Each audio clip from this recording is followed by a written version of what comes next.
Hello everyone, welcome to engineers the expert 7। मैं रवि कुमार स्वागत करता हूं आप सभी का इंजीनियर्स द एक्सपर्ट 7 के प्लेटफॉर्म पे। कैसे हैं आप सभी लोग? आई होप अच्छे होंगे। इंजीनियर्स, हम लास्ट टाइम डिस्कस कर रहे थे थ्योरी ऑफ सिंपल बिल्डिंग के बारे में, बीम के शुद्ध नमन जिसे कहते हैं, थ्योरी ऑफ सिंपल बिल्डिंग के बारे में। उस पर हमारा डिस्कशन चल रहा था और उस क्रम में थ्योरी ऑफ सिंपल बिल्डिंग के बारे में हम लोगों ने ये भी जाना था लास्ट टाइम कि किसी भी बीम के लिए एफ अपॉन वाई का जो रेशियो होता है वो कांस्टेंट होता है, ये चीजें लास्ट टाइम हम लोगों ने देखी थी। अगर किसी बीम में दो सेक्शंस पर स्ट्रेस का मान F1 है और F2 है और ये डिस्टेंस y क्या है, न्यूट्रल लेयर से इसकी सेंट्रल लेयर से डिस्टेंस है, ये y1 और y2।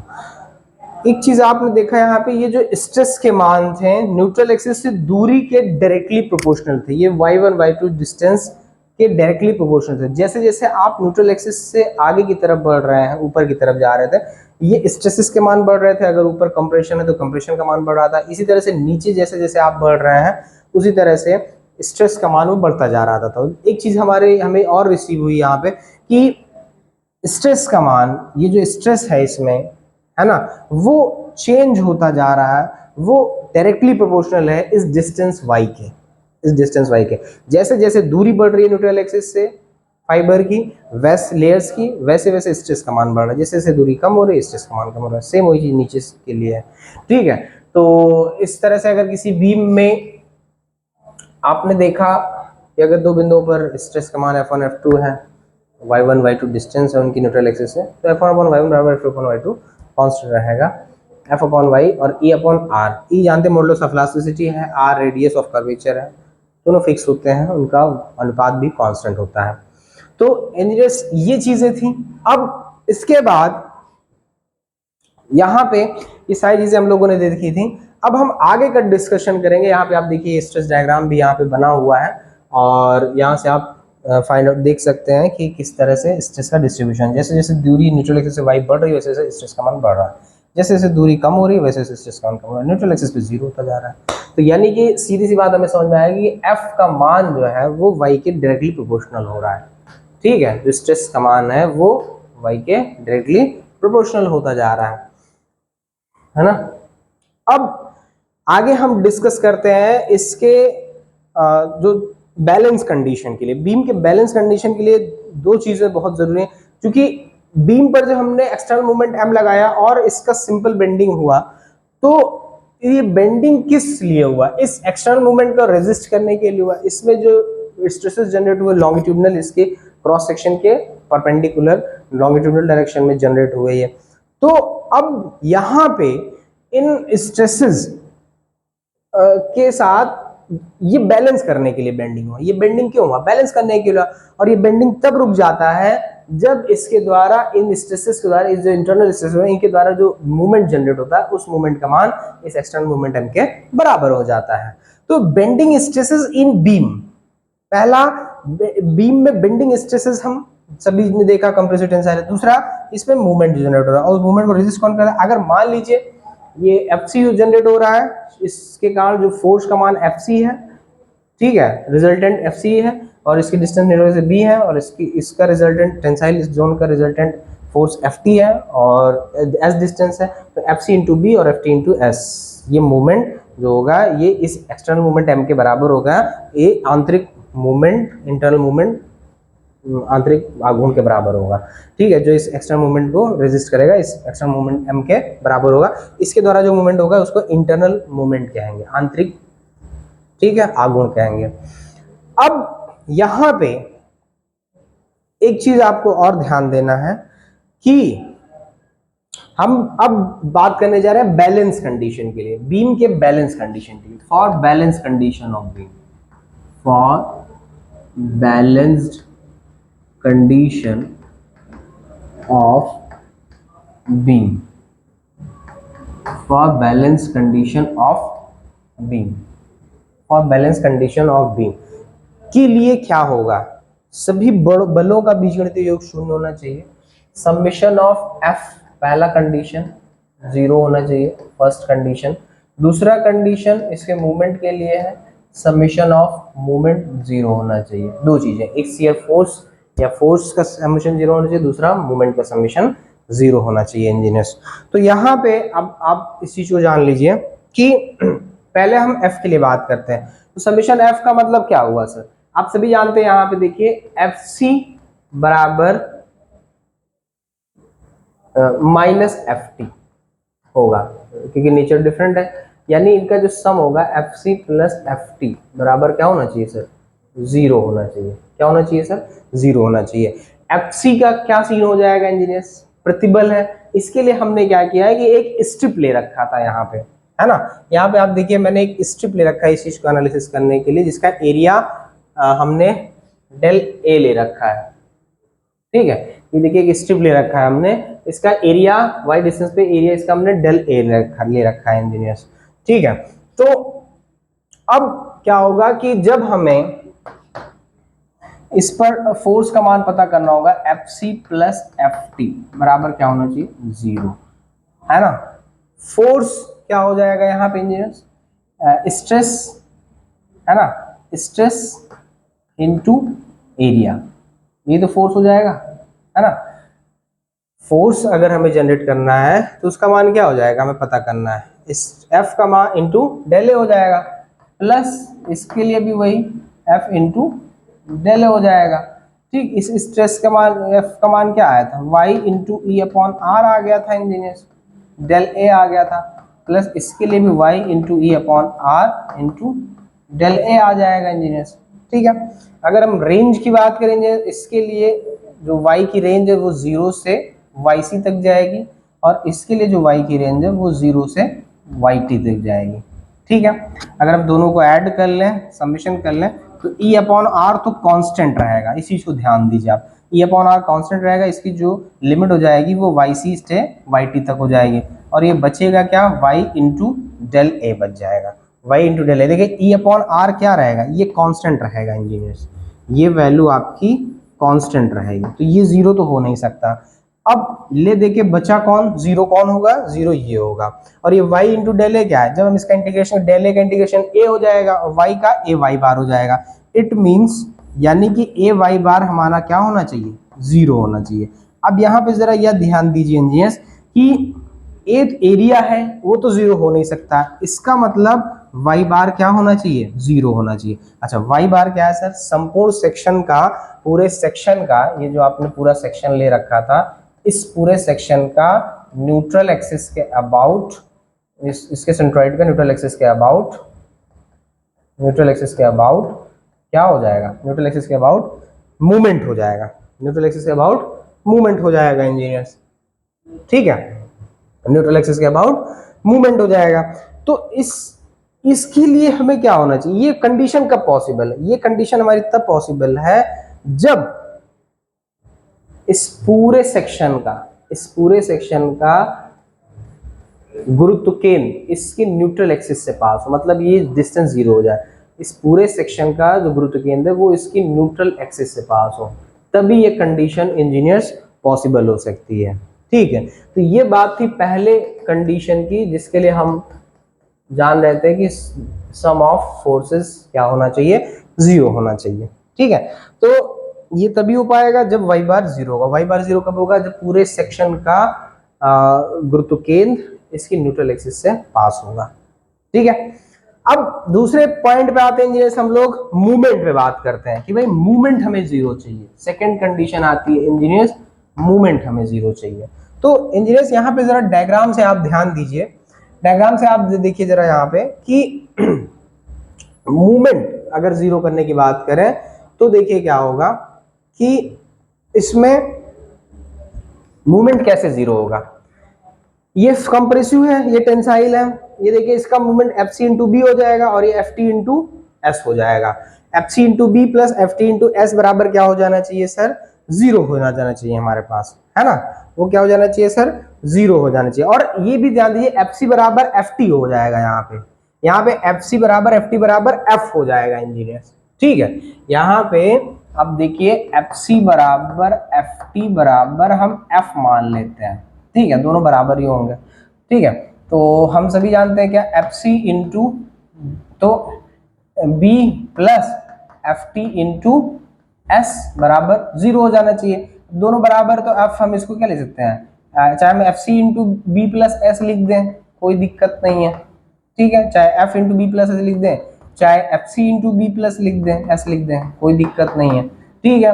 अब इस एफ सी की वैल्यू क्या होगी, इस एफ सी की वैल्यू आप देखिए सिंपल क्या हो जाएगा, y into E upon R into del A, ये तो किसकी वैल्यू थी, ये डेल एफ सी, इसको हम डेल एफ सी भी लिख सकते हैं ना, del F C into B plus S बराबर 0 भी लिख सकते हैं इसको, छोटी सी स्टेप के लिए डेल एफ सी ले लेंगे हम इसको, तो Y into upon R into del A. ये क्या था सर, ये एफ इंटू डेल ए, ये केवल फोर्स हुआ, फोर्स हुआ, ये केवल क्या हो सर, फोर्स हुआ, और ये बी प्लस वाई इंटू क्या हो जाएगा, ये वाई को रिप्रेजेंट करेगा सर, बी प्लस एस क्या हो जाएगा, ये डिस्टेंस वाई को रिप्रेजेंट करेगा इंजीनियर्स, ठीक है, बराबर 0 हो जाएगा। मतलब कहने का मतलब ये है कि ये वैल्यू हो जाएगी Y square into E upon R into del A बराबर 0, ठीक है।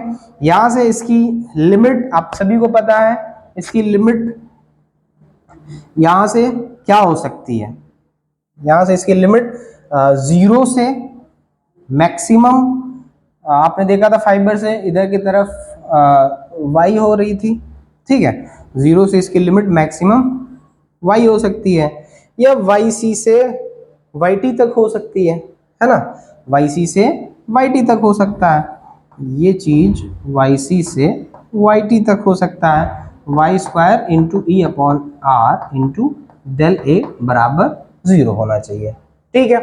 अब जरा ध्यान दीजिए, ई अपॉन आर तो कांस्टेंट है अपना, ई अपॉन आर कांस्टेंट है, तो ई अपॉन आर बाहर हो जाएगा इंजीनियर्स, और बचेगा क्या, बचेगा क्या, बचेगा क्या, ये देखिए 0 से y, ठीक है, और ये distance y square into del A. अच्छा, ये डेल ए का मान जानते हो a है, डेल ए का मान a है, और ये ए वाई स्क्वायर है क्या engineers, moment of inertia, moment of inertia है ये इंजीनियर्स, क्या है ये, मोमेंट ऑफ इनर्शिया है, ठीक है, मोमेंट ऑफ इनर्शिया हो जाएगा। इसको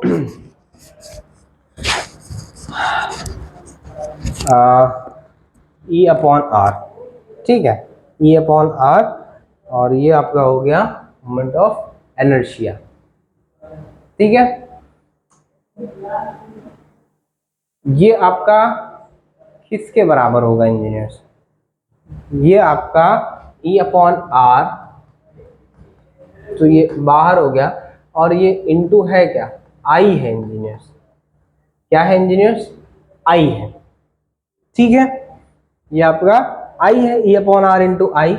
अब आई क्या है, मूवमेंट ऑफ इनर्शिया है, वाई स्क्वायर इंटू डेल है, जब पूरा इसका लिमिट ले लेंगे तो ये कैपिटल है, ये वाई स्क्वायर हो जाएगा, एरिया इंटू डिस्टेंस का स्क्वायर, तो ये आई रिप्रेजेंट आई को करता है, ठीक है। और ई अपॉन आर, यहां से देखिए ये वैल्यू हो जाएगी आपकी, और E upon R into Y को रिप्रेजेंट कर रहा है, कौन, इसके पहले आपने क्या निकाला था, हाँ एक चीज यहाँ पे 0 नहीं लिख सकते अभी, देखिए ये है क्या एक्चुअली, ये समिशन ऑफ मूवमेंट था ना, ये क्या चीज था सर, ये समिशन ऑफ मूवमेंट था, ये समिशन ऑफ मूवमेंट था engineer.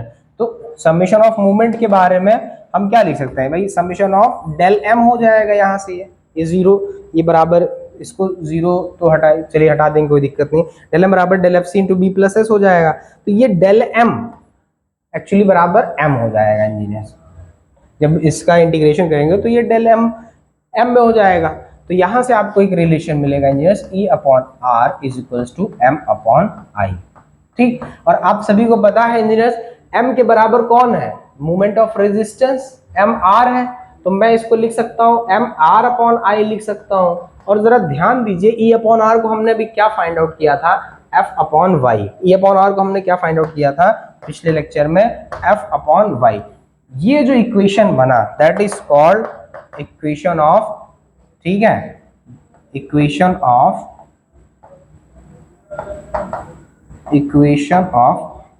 Theory of simple bending.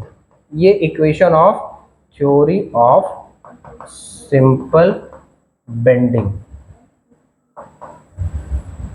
ठीक है, equation of theory of simple bending हो जाएगा ये। इसी को कहते हैं एफ अपॉन वाई बराबर ई अपॉन आर। पहले से ही आपने इसके पहले प्रूफ किया था, ये हमने प्रूफ कर लिया, एम अपॉन आई हो गया, एम आर अपॉन आई हो गया। तो इसी को कहते हैं engineers equation of theory of simple bending कहते हैं, ठीक है, ओके।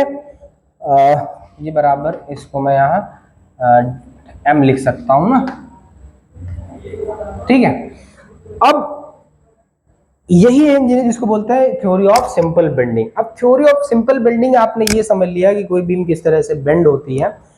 यहाँ पे ई क्या, मॉडुलस ऑफ इलास्टिसिटी, आर क्या, रेडियस ऑफ कर्वेचर, एम क्या है, मूवमेंट, एम का मान एम आर के बराबर होगा, internal resistance, I movement of inertia क्या है, ठीक है, एफ स्ट्रेस का मान है, Y maximum distance from neutral axis of fibre where stress is maximum, ठीक। इसके साथ अब आपको ये ध्यान दें, अब मुझे ये बताना है कि थ्योरी ऑफ सिंपल बेंडिंग की बेसिक एजम्पशन क्या थे। Assumption of theory of simple assumption of theory of simple bending, theory of simple bending, assumption of theory of simple bending, ठीक है। Assumption of theory of simple bending, क्या क्या एजम theory थी इसकी engineers. पहली देखिए, पहली थ्योरी है कि जो हमारा बीम हमने यूज किया था उसका cross section remain plane which is plane before bending remains plane after bending, ठीक है। तो cross section of beam which is plane before bending, which is plane before bending remains plane after bending, ठीक है। देखिए theory of simple bending की assumption क्या है। पहला assumption है कि बीम का अनुप्रस्थ काट जो नमन से पूर्व समतल था वो नमन के बाद भी समतल ही रहता है। यहाँ पे देखिए इस चीज को मेरा कहने का मतलब, इसका जो क्रॉस सेक्शन था वो नमन से पहले भी समतल था, प्लेन था, और नमन के बाद भी ये समतल रहता है। दूसरी चीज यहाँ पे क्या है कि इसका जो रेडियस ऑफ कर्वेचर होता है इसकी क्रॉस सेक्शनल डायमेंशन की अपेक्षा बहुत बड़ा होता है, ठीक है। Radius of curvature, radius of curvature, ठीक है, is comparatively very large than its cross sectional dimension. Cross sectional dimension के अलावा ठीक है, radius of curvature is comparatively very large होता है इसकी क्रॉस जिस चाप में, जिस वृत्त के चाप में मूर्ति है धारण, इसका जो रेडियस ऑफ कर्वेचर बनता है, ठीक है। ये देखिए आप रेडियस ऑफ कर्वेचर यहाँ आपको देखने को मिल जाएगा, ठीक है। यहाँ देखिए जिस वृत्त के चाप में ये बीम मूर्ति है उसका जो रेडियस ऑफ कर्वेचर है इंजीनियर्स, इसके अनुप्रस्थ काटीय मापों की अपेक्षा काफी बड़ा होता है। इनका कहने का मतलब ये था। अब हम तीसरी चीज बात करते हैं कि बीम की जो ईच लेयर ऑफ बीम की प्रत्येक सतह प्लेन है, समतल है, ठीक है, हॉरिजेंटल है, और इसके साथ साथ फ्री टू स्ट्रेच और एक्सपैंड है। देन ठीक है, each layer of beam is free to stretch or free to shrink or expand,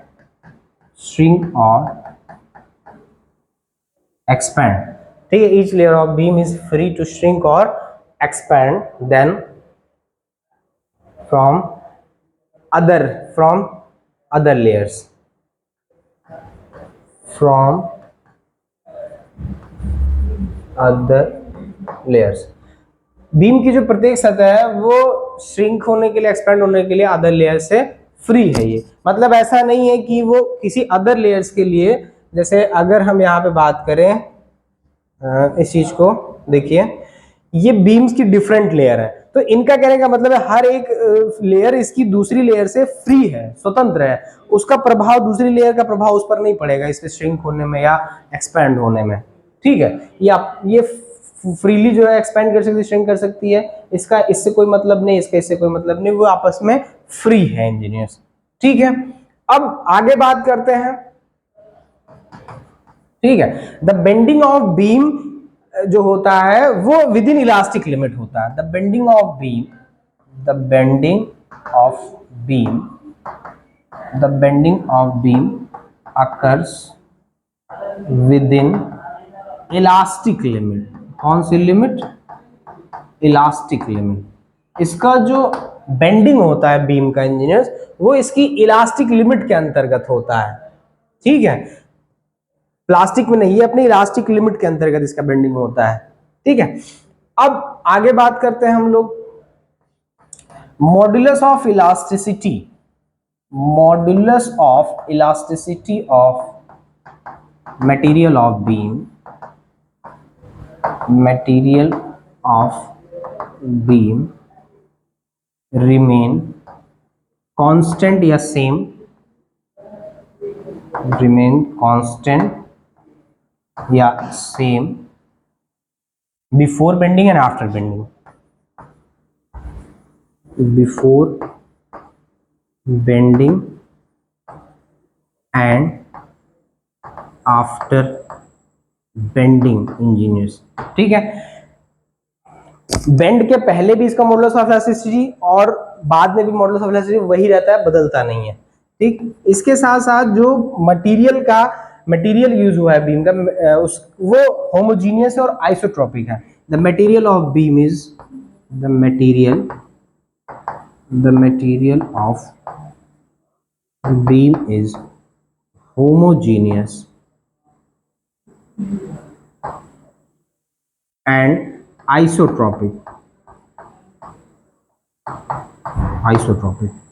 ठीक है, जिसके होमोजीनियस आप सभी जानते हैं कि हर एक बिंदु पर पदार्थ की प्रकृति समान होती है।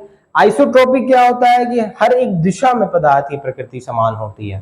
तो ये कुछ बेसिक एजम्पशंस थे इंजीनियर्स। ठीक है, हर एक लेयर हॉरिजेंटल है, स्मूथ है। ठीक है, each layer of beam is plane. ठीक है, each layer of beam is plane, समतल है ना, समतल सतह है, प्लेन सरफेस कह सकते हो, प्लेन सरफेस के रूप में इसको हम एज्यूम कर सकते हैं, कंसीडर कर सकते हैं।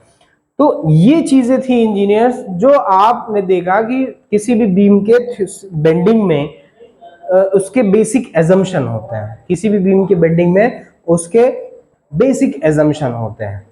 ठीक है, अब आपने ये चीजें जान ली कि बीम का बेंडिंग क्या होता है, थ्योरी ऑफ बेंडिंग का इक्वेशन भी आपने जान लिया कि F/y बराबर E/r बराबर M/I बराबर MR/I।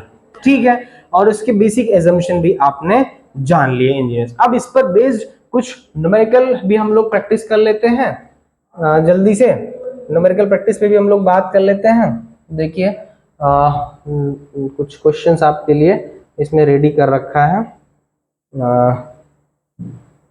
ठीक है, उसके लिए मुझे कैलकुलेटर की जरूरत पड़ सकती है। चलिए कैलकुलेटर लेने की कोशिश करते हैं।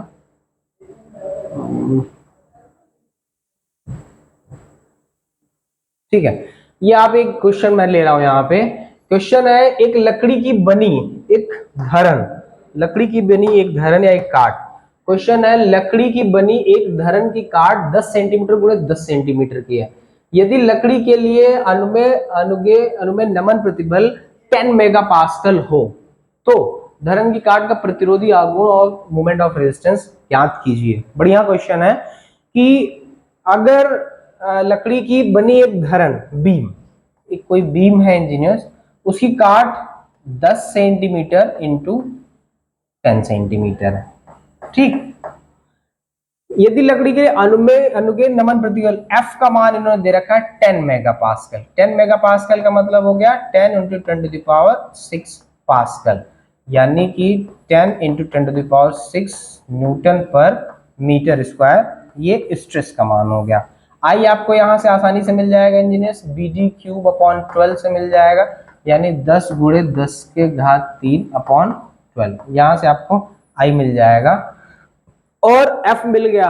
फिर कह रहे हैं कि आप इसका धरन की काट का मोमेंट ऑफ रेजिस्टेंस बताइए आप इंजीनियर्स। अब देखिए Y आपको कहां से मिलेगा, Y इसका क्या हो जाएगा, मैक्सिमम 10/2 हो जाएगा, यानी Y हमें क्या मिल जाएगा इसके लिए, Y बराबर हो जाएगा 10/2 मतलब 5 mm, Y बराबर 5 mm, ठीक है। तो मूवमेंट ऑफ रेजिस्टेंस नहीं मिल पाएगा, हम सभी जानते हैं क्या, M अपॉन I बराबर F अपॉन Y। M हमें नहीं पता बट I देखिए हमें पता है, कितना हो जाएगा 10 के घात 4 गुणे 12, यानी हो जाएगा 12 बटे 10 के घात 4 हो जाएगा ये, और F कितना है आपके पास 10 into 10 to the power 6, Y कितना है 5। इसको सॉल्व कर लीजिए, M का मान आपको मिल जाएगा कुछ इसमें गड़बड़ हो रहा है क्या, I का मान है 10 टू द पावर 4 अपॉन 12, तो 1 अपॉन I का मान हो जाएगा आपका 12 अपॉन 10 टू द पावर 4, ठीक है। सॉल्व कर लीजिए, ये 10 टू द पावर 7 और 11, तो ये 10 टू द पावर 11 अपॉन 12 पंजे 60, 6 इंटू 10, तो हम इसको ले सकते हैं 10 की पावर 10 डिवाइड बाई 6, ठीक है, 10 टू पावर 10 डिवाइड बाई 6। अब जितना आएगा सॉल्व करने पे वही आपका आंसर हो जाएगा, वही आपका आंसर हो जाएगा, ठीक है। अब नेक्स्ट क्वेश्चन पे बात करते हैं हम लोग। नेक्स्ट क्वेश्चन देखिए क्या है, ये है अगला क्वेश्चन।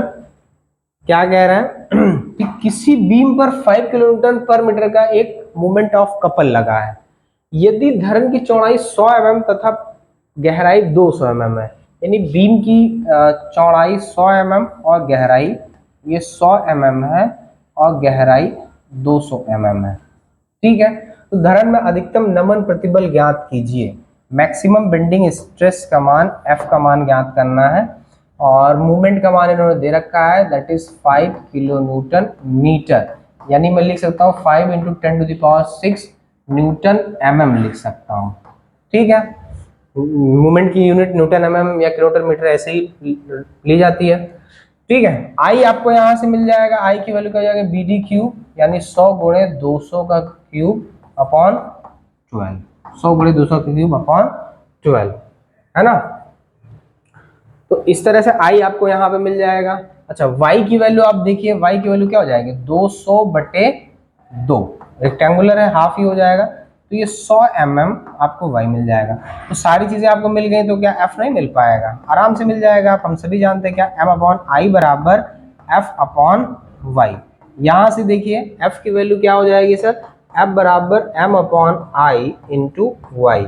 m कितना है सर आपके पास 5 into 10 to the power 6, I कितना है सर आपके पास 10 टू 200 क्यूब, तो ये हो जाएगा 12 अपॉन 100 इंटू 200 की पावर 3, ठीक है। और y ये तो m अपॉन आई हो गया, और y आपके लिए कितना है आपके पास 100, ठीक है। 100 से 100 इधर हो जाएगा कैंसिल आउट, और यहाँ से आपको f की वैल्यू मिल जाएगी क्या, देखिए 12 पंजे 60 यानी कि 6, तो आपको 6 गुणे 10 के घात 7 हो जाएगा, इधर ये हो जाएगा और नीचे हो जाएगा 200 की पावर 3। सॉल्व कर लिए, जो वैल्यू आएगी वही इसका आंसर हो जाएगा न्यूटन पर mm स्क्वायर में, ठीक है। दूसरा क्वेश्चन ये आपका सॉल्व हो गया।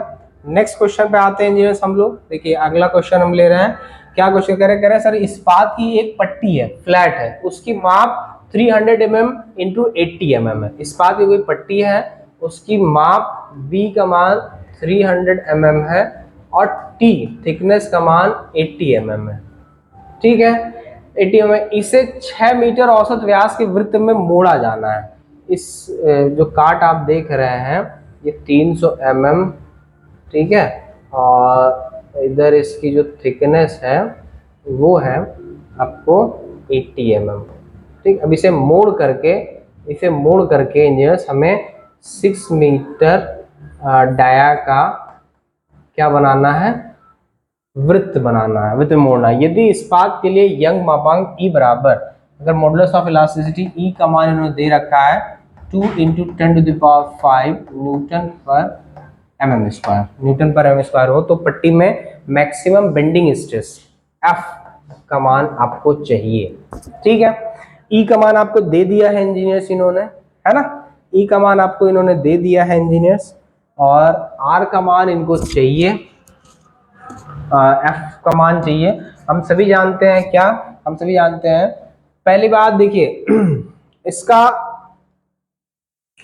आप क्या करिए, हम जानते हैं क्या, M/I बराबर MR/I बराबर F/Y बराबर E/R हो जाएगा। ठीक है, बराबर E/R हो जाएगा। F आपके पास नहीं है, बट Y आपको क्या मिल जाएगा सर Y की वैल्यू हो जाएगी 80/2 मतलब 40 mm। जी हाँ, Y की वैल्यू आपको मिल जाएगी 40 mm। ठीक है, डी डायमीटर आपके पास 6 मीटर का है, डायमीटर आपके पास 6 मीटर का है, तो R की वैल्यू कितनी हो जाएगी, 3 मीटर हो जाएगी। R की वैल्यू यहाँ से 3 मीटर हो जाएगी। लगा दीजिए ये फॉर्मूला, F/I बराबर E/R, तो F/Y, Y की वैल्यू 40, मॉडुलस ऑफ इलास्टिसिटी 2 × 10⁵, ये न्यूटन पर mm स्क्वायर है।